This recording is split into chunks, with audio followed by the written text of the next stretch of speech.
You're in town, you did a clinic for 250 kids this morning. How was that?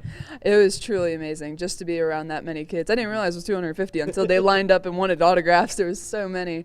But it's great to see all the little kids out there and just giving back to the game. That's what it's all about. The look on the kids' faces tells us all we need to know about what they got out of it. What do you get out of something like that? Oh, I get out of a lot. It just makes me feel amazing. Just to see the smile on their faces and know that they're involved in the game at such a young age because of the first tee golf program. But, it opens up my eyes for just what I've done for the game, that they look up to me, and it's a huge honor. Is this a good way to kind of move into the Solheim Cup next week, to do something relaxing and fun like this?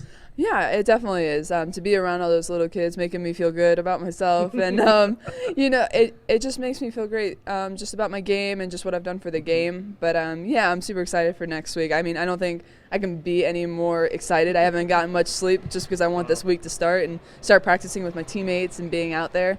So I'm truly looking forward to it. Now, was the last time the Solheim Cup on U.S. soil, was that here in Colorado at the Colorado Golf Club? And you guys lost. I know you won last time, but a little payback on your minds this time?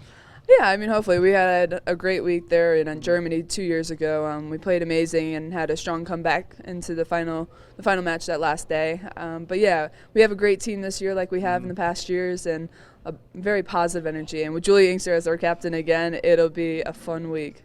How much pressure is there when playing in a Solheim Cup? Because it's different. And when you play a normal event, you're playing for yourself. When you're in a Solheim Cup, you have a partner, you have a team behind you. I would think that would put maybe more pressure on the competitors. Yeah, well, there's definitely a lot more pressure, a lot more nerves and adrenaline involved because, like you said, you're not only playing for yourself, you're playing for your country, you're playing for your partner beside you and playing for your team. There's a lot more on the line, but, we're all out there just trying to do our best, never giving up, and that's all we can do. And there's nothing like representing your country. It's the highest honor that you could possibly have, and we're all just very honored to be there. How driven are you to be number one in the world? You're number two right now, so you're close, but how driven are you? How much of a goal, I guess, is that in your mind? It is a goal of mine. It's not something I really focus on. I never actually knew I went to two until like a day or two after my dad told me. But yeah, it's not something I really focus on. I go into every event just trying to do my best and wanting to win, and that's all I can do. I don't focus on ranking really because that can change week to week. But it is a goal of mine. We all want to be number one in the world, but I'm just trying to be the best person I can be and the best player.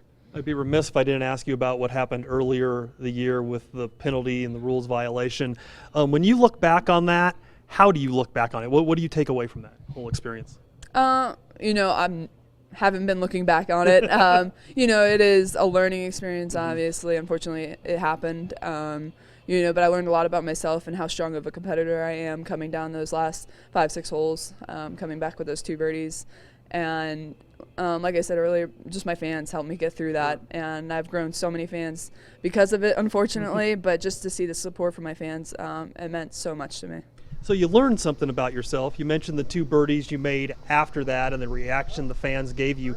So in some strange way, are you almost kind of glad that it happened because it did maybe teach you something about yourself that you maybe otherwise wouldn't have learned?